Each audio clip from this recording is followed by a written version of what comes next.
नमस्कार दोस्तों, निशा का सवेरा में आप सभी का स्वागत है। अलिफ लैला, बूढ़े और उसकी हिरनी की कहानी। राक्षस की अनुमति मिलते ही बुजुर्ग ने अपनी कहानी बतानी शुरू की। बूढ़ा बोला, ये हिरनी जो आप मेरे साथ देख रहे हैं, असल में यह मेरी पत्नी है। जब मैं 12 साल का था तो मेरा विवाह इससे हुआ था, लेकिन आप लोग चौंकिए मत, ये शुरू से ही हिरनी नहीं थी। मैं आपको धीरे धीरे पूरी कहानी बताऊंगा, आप सभी धीरज रखकर सुनिएगा। सभी यह जानने के लिए उत्सुक थे कि आखिर बूढ़े की पत्नी के साथ क्या हुआ होगा, वह हिरन कैसे बन गई। सभी गोल घेरा बनाकर बैठ गए और बुजुर्ग ने कहानी शुरू की। उसने बताया, जब मेरा विवाह हुआ तो हिरनी एक सुंदर बालिका हुआ करती थी जो बेहद पतिव्रता थी, मेरी हर बात मानती थी। हम हंसी खुशी रह रहे थे। शादी के 30 साल तक हमें कोई बच्चा नहीं हुआ।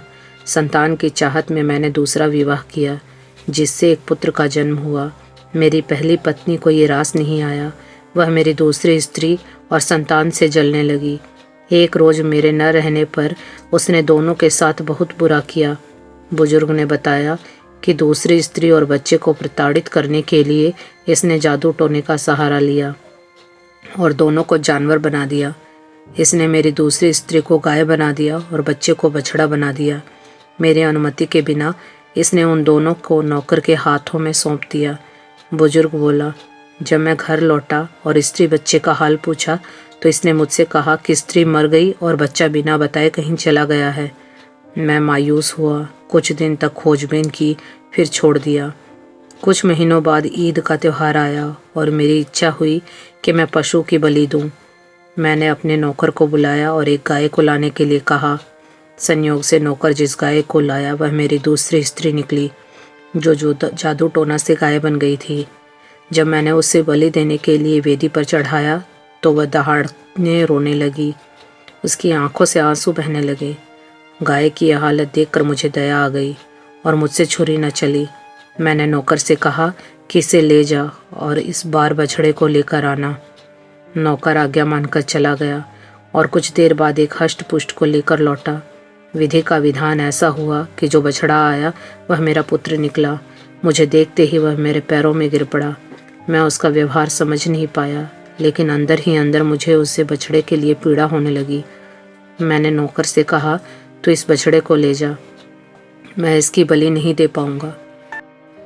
इतने में मेरी पत्नी जिद पर अड़ गई और बछड़े की कुर्बानी के लिए कहने लगी, लेकिन मेरा मन इसके लिए तैयार नहीं हुआ और मैंने बलि देने का इरादे ही टाल दिया। अगले दिन सुबह सुबह नौकर मेरे पास आया। उसने मुझे बछड़े और गाय की असली पहचान बताई। सारी बात सुनकर मैं स्तब्ध रह गया। मैंने उससे कहा कि तुम मेरी पत्नी पर इतना बड़ा इल्ज़ाम कैसे लगा सकते हो और मैं कैसे मान लूं कि तुम सच बोल रहे हो। नौकर ने कहा, मालिक, मेरी बेटी जादू टोने में कुशल है, उसने ही मुझे यह बात बताई है, आप मेरा भरोसा करें। तसल्ली करने के लिए बुजुर्ग बोला, मैं दोबारा उस गाय और बछड़े से मिलना चाहता हूँ। नौकर बोला, ठीक है मालिक, जैसा आप कहें। वह गाय और बछड़े के पास मुझे ले गया। मैं जैसे ही उन दोनों के करीब पहुंचा, दोनों दहाड़े मार कर रोने लगे। मैं उन्हें रोता देख नहीं पाया।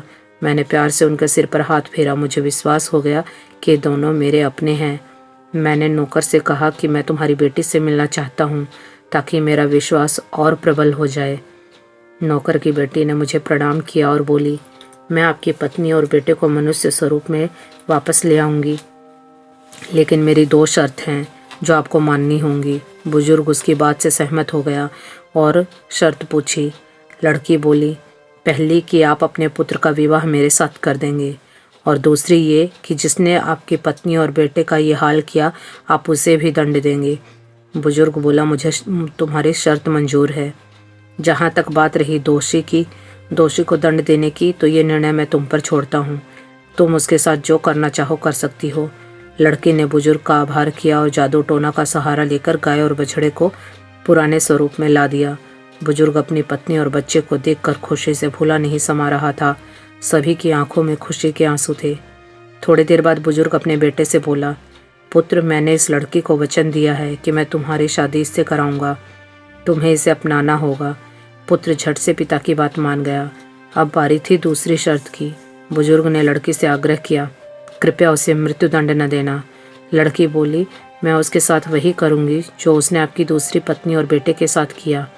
उसने मेरी पहली पत्नी को हिरणी का रूप दे दिया, जो आज आप सभी के सामने है। सपरिवार हम हंसी खुशी जी रहे थे, लेकिन कुछ दिनों बाद ऐसी आफत आई कि मेरे पुत्र की वधू काल के गाल में समा गई। मेरा बेटा इस संताप को बर्दाश्त नहीं कर पा रहा था और एक रोज रात के अंधेरे में वह घर छोड़कर चला गया। इस बात का पता लगते ही मैं उसकी खोजबीन में लगा हूँ।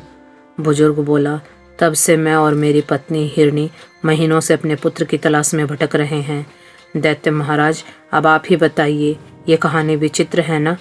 दैत्य निसंकोच बोला, ये कहानी निसंदेह ही विचित्र है।